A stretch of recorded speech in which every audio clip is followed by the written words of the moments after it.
Hello everyone, my name is Patricia from the Yoga Loft here in Cabarete, and it's my pleasure to continue our interview series in our community in quarantine due to coronavirus. Let's see if when you see that interview, if this situation is still valid.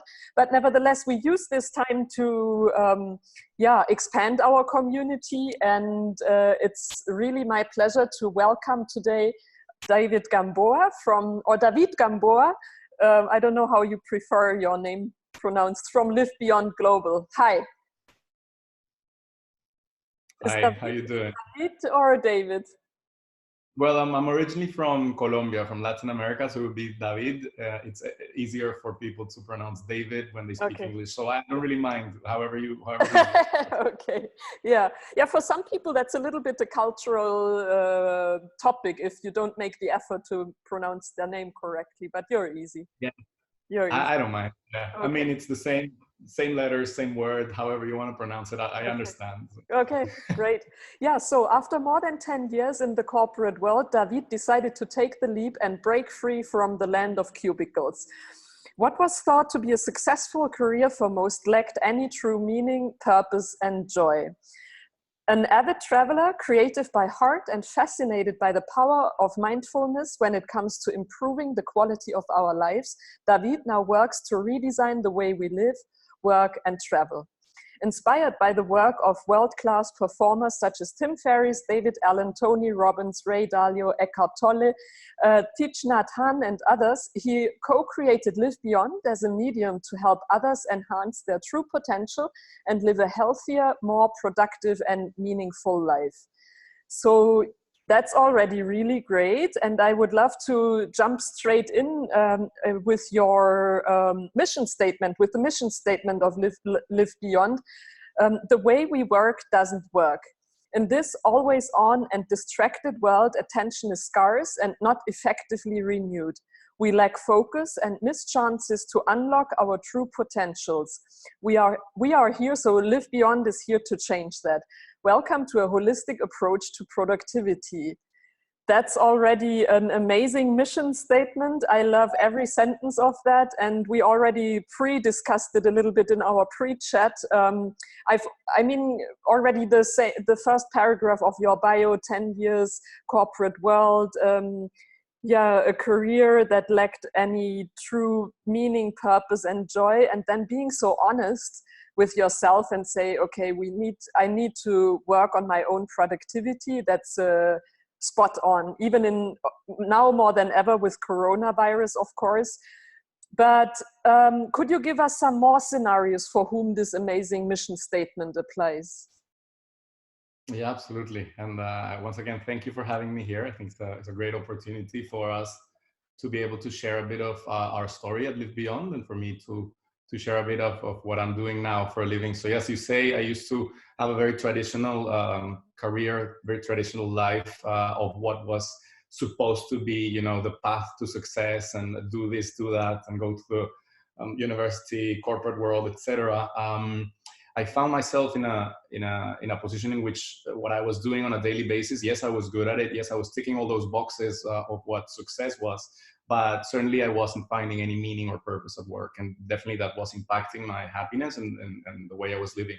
So I had a transition and I snapped out of it, and LiveBeyond was born. So when LiveBeyond was born, was like, let's bring this to everyone, right? So who does that mission apply to? Could be for basically everyone who's exposed to this digital era, right? So if we really stop for a second and think about it, which is something that the coronavirus and the current situation has showed us, is that we live, in a non-stop world. We live 24/7 on the go, in a state of semi-distraction, right? We don't really have the time, or we didn't have the time to stop, reflect, and really think about what we were doing, think about the way we were living, to be more aware. So, that has impacted not only the way we live, but if you think about it, the way we sleep, the way our habits, the way we relate to others. we found ourselves on average living in autopilot. So when I decided, to bring LiveBeyond to the world, it was to address that. However, when we talk about productivity, and is more focused on the worker, right? The knowledge worker. And I can expand a little bit more about that, but really the idea of productivity is really to help what we have seen, all the people that are working from home, and hopefully the people that get to see this, they completely found themselves able to do whatever they were doing in the offices from home. So that's a golden opportunity, I see. And it's a golden opportunity to really redefine the way we were working. And as you mentioned, productivity is key, because we need to be able to live a productive life. Yes, totally. And I also love that you chose the term productivity, that you put that in the center of your offering. But I mean, you easily could have chosen a more hipster term like living one's true potential and stuff like that, right? So I find that very tangible, but what was your rationale behind? Right. So I think it's two ways. So my background is all corporate, right? Work, work, work, and then maybe live, or maybe, balance work and life, or those ideas. I like to think, or we like to think, LiveBeyond more as integrating work with life, which is exactly what people in millions of homes has to be doing right now. So why productivity is because when we talk about productivity, people think about work. We have a different definition of productivity. We believe in productivity as getting meaningful things done in a certain period of time. Time is finite. Time is limited. Time will not, be renewed. So why don't we make the best of the time that we're given in order to get meaningful things done? Of course, that involves work, but that also involves our well-being, and that involves our knowledge, our personal growth. So when we talk about productivity, is really redefining that idea, that notion of productivity. If you end the day and you say, oh, today I was really productive, that's not really linked to the amount of things that you ticked off the work to-do list. It's nothing like that. Really, okay, I maybe got my meditation in, I called my mom, I got that workout in, I read a few pages of this book, I also got some work done. So it's that. And it's so important because I believe that a big part of the mental health issues that we see around the world right now is derived by the workplace model that we have been employing for the past few years. And this is not only me, this is the World Health Organization already defined work-derived stress as a world epidemic. Now we talk about epidemics and pandemics and all that. But before the virus, before it all, there was already a stress epidemic, costing not only money for the corporations, but also mental health. So when you go down to the workplace model and you sort of try to untangle, you find that there's no meaning in the workplace. The engagement at work is really at an all-time low. There was a really interesting study survey by Gallup in 2012 it was, and they interviewed millions of workers around the world, and the conclusion was that only 13% of that pot or that pool was engaged with work. 13, that's 1/3. Then around 60% or so of people were disengaged, were not engaged at work. So people that are there living in autopilot. And then the remainder, the 20-odd%, are people that are actually disengaged at work, people that dislike their work. So it's more than 80% of people that on a daily basis wake up, go to work, and are not finding any meaning, right? And there's a really cool study by a guy called Johan Hari. He wrote a really cool book called Lost Connections in 2018. And he talks about different sources or causes of depression and anxiety, which is another one of those around the world. And one of them is disconnection from meaningful work. So if you think about it, we kind of fell in our own trap. We redefine the workplace model, but we don't find meaning. So that means we are not happy. So that's why productivity for us was the key thing, because if we can redefine productivity and be able to get things done, but get meaningful things done, yeah, we think that comes into the whole, as you said, hipster of, improve your whole potential, live a better life. So yeah. And that's also the entire holistic approach you just lined out, that you really cover it from all angles. And I also find it interesting that on the one hand, you come from the corporate world, like, so this is the scenario we are dealing with. But to me, it also becomes really evident, like, hey, it's my responsibility as a worker to be happy. It's also my, it was really funny because at the time they did that study, I took part in that Gallup survey as an employee of Airbus. And back then I was an aeronautical engineer, and I was blown away by the results. I was in the lucky situation to work as a flight test engineer, and that was everybody's dream, right? It was a really cool job. I was pretty young back then still, so I really couldn't understand how people live. That's also another German term, live in a golden cage. You create that, you live in a cage where you fulfill the society rules, you have a safe job, you have kind of career opportunities, but people are miserable and don't, and become depressed because they lose the meaning. But I also think that it's not the companies to blame, right? Or what do you think? Yeah. I totally agree, and it's what created the escape culture, right? Adding things in your life in order to feel happy, to find meaning, pursuit of happiness. Money, material things, travel, alcohol, all of these escapes that we created to just sort of not face the reality. So, and when to your point on, we sort of came up with that holistic approach to productivity. It's exactly because our method, or the way we think about productivity, is to really optimize your performance, right? And we think about optimizing a few things. So obviously your work, so getting things done, you need to actually perform at work and getting what you're measured to do in an effective way, to execute effectively. So that's one, but also to take care of your mind, right? And your mind is perhaps one of the most important of the ones we optimize. So mind, which is learning and being present, being here, being now, and developing, awareness a bit more. The other one would be fitness. So everything about physically being fit, being on point. Improving your performance from a physical perspective, getting body movement, a little of workouts every day. So that's another part of our method. Nutrition, we need to take care of what we eat. You are what you eat, but you also are what you think, right? So nutrition is super important. And I think we don't really mind about any particular diet.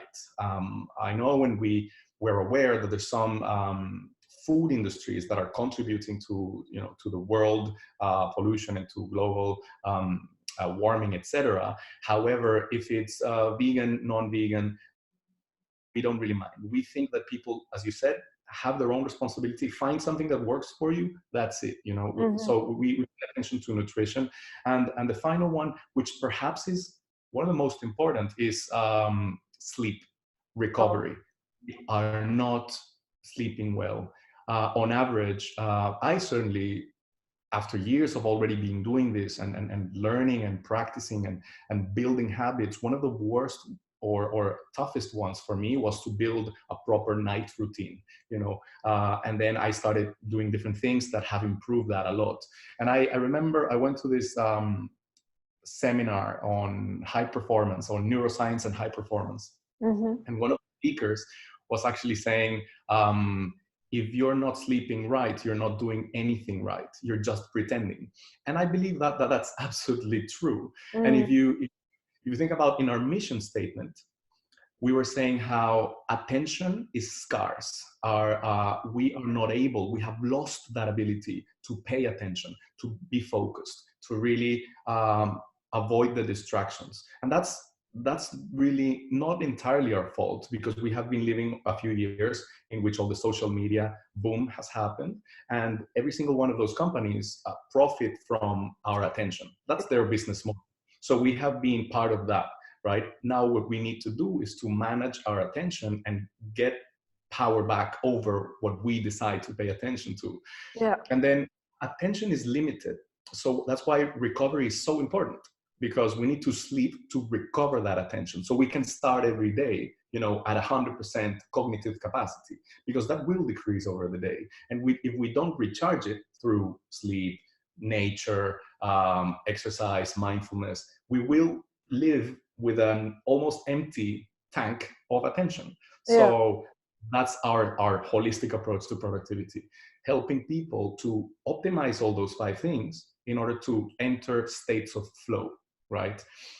Which is manage and sort of master the art of non-distraction, of getting something done, being in the zone, being in the flow. There's a few studies out there, and I love this subject. I'm really passionate about it because it's, neuroscience is amazing. And this is not only science. I mean, it's a mix between science and ancient wisdom, which is what we love at LiveBeyond. You'll see us meditating, but you'll see also us talking about neuroscience and high performance. So there's studies that prove already that when you are in states of flow, your creativity spikes, your learning capacity spikes, your empathy spikes, your ecological awareness spikes, and at the end, your happiness and your meaning, because you think like, okay, I got that done, there's meaning in what I did. So that's the holistic approach. Yeah. And can you learn that flow thing? I've always been taught that, or my perception of flow is that it just happens. It's nothing where in which you can enter consciously. It's just how do you explain that? Or what's your opinion on that flow? Yeah. So you said something which is really valuable, which is it happens. We have most surely been in a state of flow at some point in our life, either, doing some sport or listening to a music, some song, or, reading or doing something in which you're like, wow, okay, that felt good. I was in the zone. The definition of flow is really, a state of consciousness. So it's not subconscious, it's conscious. And it's a state of peak performance, but it's conscious. And there are studies that say that it's highly trainable. It's just a matter of practice. So, and there's a few things that trigger flow, novelty. So for example, and this is really cool, there's a few studies that started seeing what's it called? The X Games, these guys that do high risk sports, right? Okay. The skaters, even the snow skiers, the snowboarders, all of them. If you see them, they started defying death. They started doing stuff that was completely out of humans' minds. And they were so focused, so in the zone, that they started analyzing their brains. And actually, one of the main triggers of flow is risk, right? So if you're in a risky situation, you enter awareness. You're there because your brain is either fight, flight, or freeze, right? So you are there. So that triggers flow. The other one is novelty. So for example, and this is a good tip for people working from home. I mean, working from home, day one, it's like kind of new. Okay, what are we gonna do? This is cool. We've never done this before. But now fast forward 3 weeks in advance, people are sick working from home. They're like, again, so novelty comes there. So maybe switch it up. Work from the kitchen maybe today. Work from the balcony if you have a From the closet. I've seen so many things around there. I've seen some people get creative. I've seen a friend of mine, actually is a hostess in a radio show, and she goes under her bed thing, under her blanket, to get a better soundproof. So I've seen all sort of things. So novelty, risk, unpredictability. There's actually a theory which is called the Goldilocks rule. Have you heard about it? Perhaps? No. Okay, so have you heard about the Goldilocks story? It was a story that Yeah, so for those of the audience who don't remember, it's about Goldilocks, who's this little girl, and she gets lost in the woods, and she goes to the house of the three bears, right? Papa bear, Mama bear, and the little bear. And apparently, long story short, she tastes a soup too hot, tastes the other soup too cold, and there's one that is just absolutely fine. So the Goldilocks rule says that to be in the zone, to be in flow, you should do something that is not too boring, but not too difficult. So always, and there's a percentage, but I don't remember, that they say, try to do something that is at the edge of your capacities, something that you're feeling challenged with. And then you're always, your brain, your conscious mind tries to solve the problem. But if it's too boring, you're gonna leave it there. If it's too difficult, you're gonna start to procrastinate. You're gonna say like, okay, that's too big. I'm not gonna do that. I can watch some Netflix or stuff like that. So to be in the zone, yes, it is highly trainable. It is one of the things we talk about, and it's practice. It's practice. It's practice. So yeah. Okay. Yeah, as you mentioned it, a lot of people have to work from home right now. So the companies reacted fast, corporate reacted fast, everybody adapted on creating remote work opportunities. Do you have a prediction of what the next challenges are, in your opinion? 100%, 100%. So I think when we started LiveBeyond in late 2018, we had a vision of the world in the next few years. We thought, okay, the world will, or the workplace model will transition into a more flexible model. It will happen. You know why? Because there's a new generation coming in who has completely different needs of this old generation that is, making the decisions. There's actually a big power shift coming there. It's not anymore, who are you? So you want, so you can work for me. No, now is, what are you doing? So I can work for you, So it's now the employee who has the choice. So that shift in power has really changed the dynamics. So the generational change was there, the technology was there, it was gonna happen. The main delay that we saw was trust, because bosses or the older generations didn't really trust the employees if they were not watching them, if they're not sitting there in the office, which I think is completely nonsensical. People have reported that if they have good work habits and if they have good self-management, they are more productive, they're happier, and etc. So this was going to happen, but the pandemic accelerated all that. Corporates didn't have a chance. All those old school models that were saying, okay, yeah, you're allowed to work 1 time, 2 times from home every week, and they call themselves uber flexible workplaces. That's not true. So all of these people had to bring in the workforce to the home. That triggers challenges that were already sort of obvious, which is collaboration between teams, right? If you're not used to collaborating over some sort of technical platform, that's a big challenge. Communication as well. Loneliness, it's another one of the big challenges from there. Security issues from the more technical part, VPNs, password protections.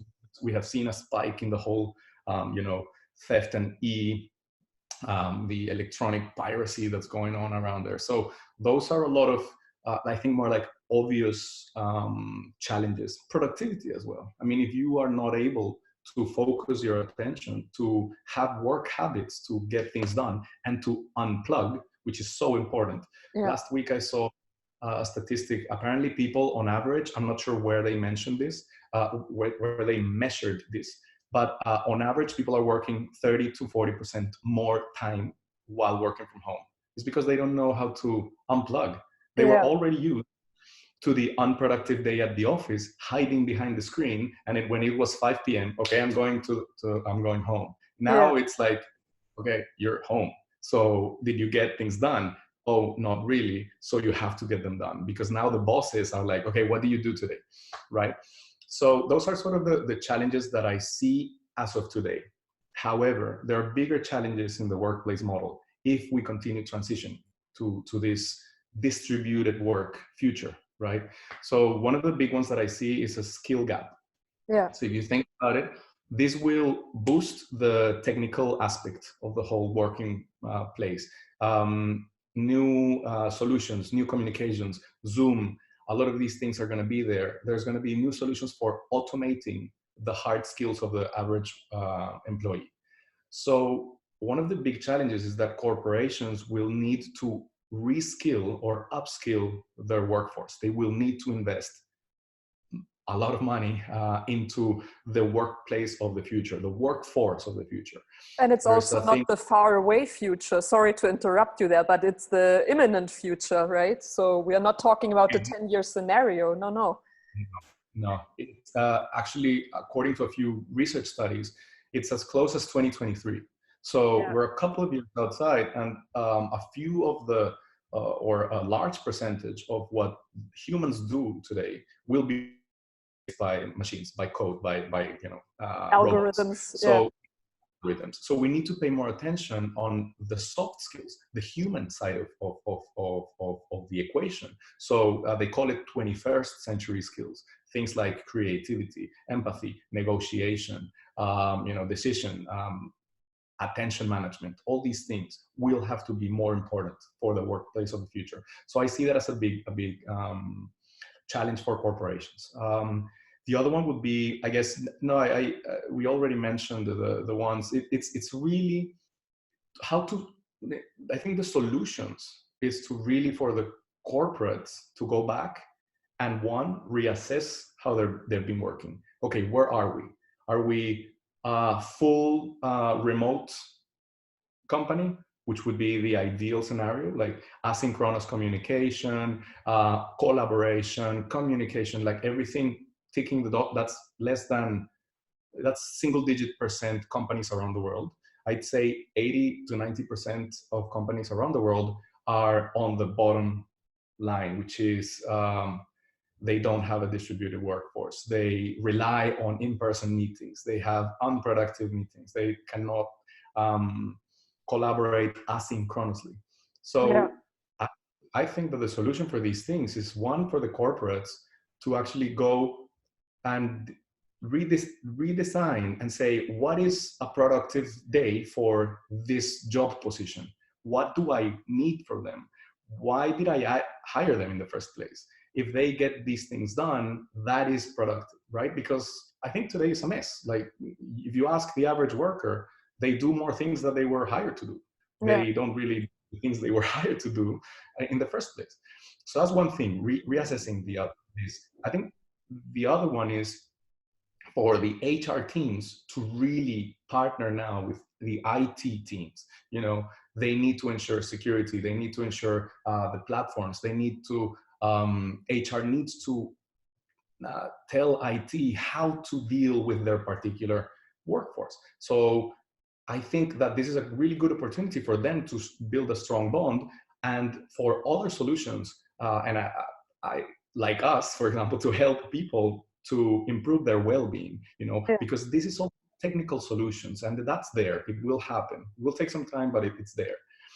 But the behavioral part of it is super important, because we're not used to distracted. We, again, to the initial part of the conversation, we cannot self-manage. So I think corporations need to address that. They need to allow their workforce to build better habits and to be more present, enter flow states, stuff like that. So there's a few challenges and solutions for the workforce. It's going to be very interesting, this transition. I certainly think it's possible. There's a few companies out there that are completely nailing it, being really successful in the whole workplace.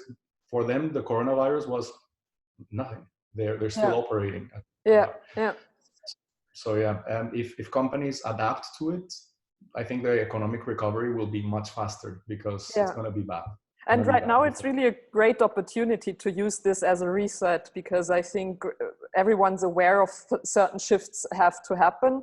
So I think it's a positive opportunity, although it's really that virus is no fun for sure at all.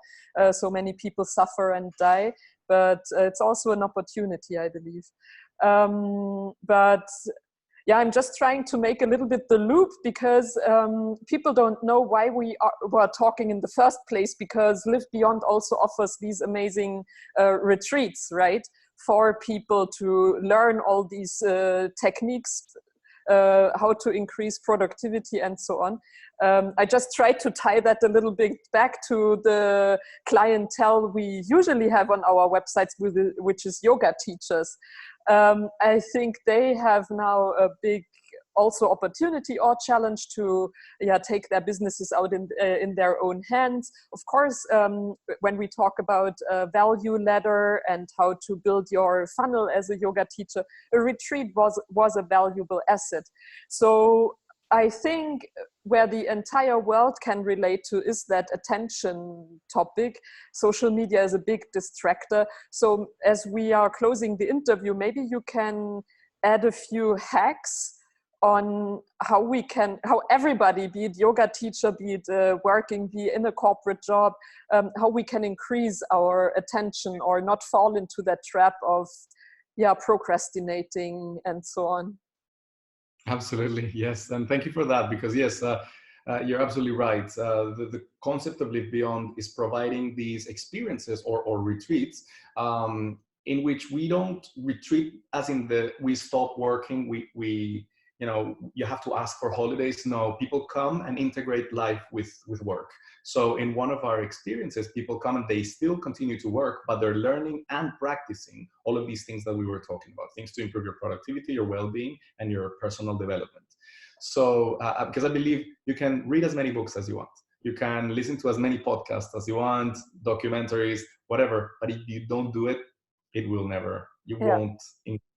So I guess that's one of the first hacks, improve your habits, right? Have a morning routine, have a night routine, improve the daily habits. Your clientele is amazing and is already, very advanced in this, because it's, you guys work on mindfulness, you work on mind-body connection, which is absolutely key for improving your attention, to catch yourself when you're distracted, because it's not only social media, it's our thoughts that also distract us from present. So I'd say to improve awareness, you guys have it. For particular hacks is mostly design an ideal day that involves well-being, involves time to focus, involves time to learn, and it involves times to have fun and relax, And if you plan ahead, right? If you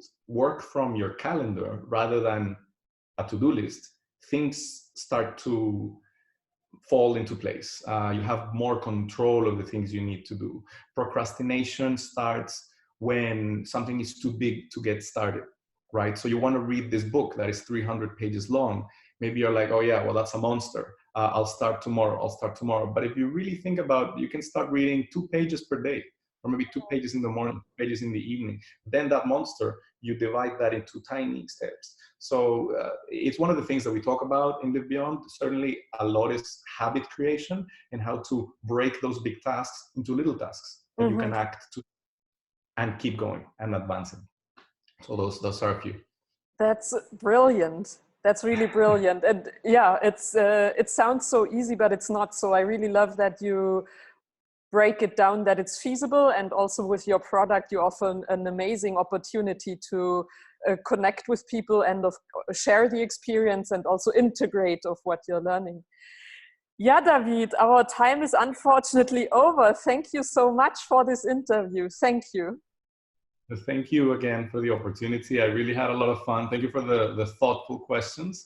And people can find us online. People can find us on social medias. And we're very happy to help. I think it's it's a golden opportunity for us to transition and help, change the workplace model so we can live better. So yeah. Beautiful. Yeah. Thank you. So, all right, Patricia.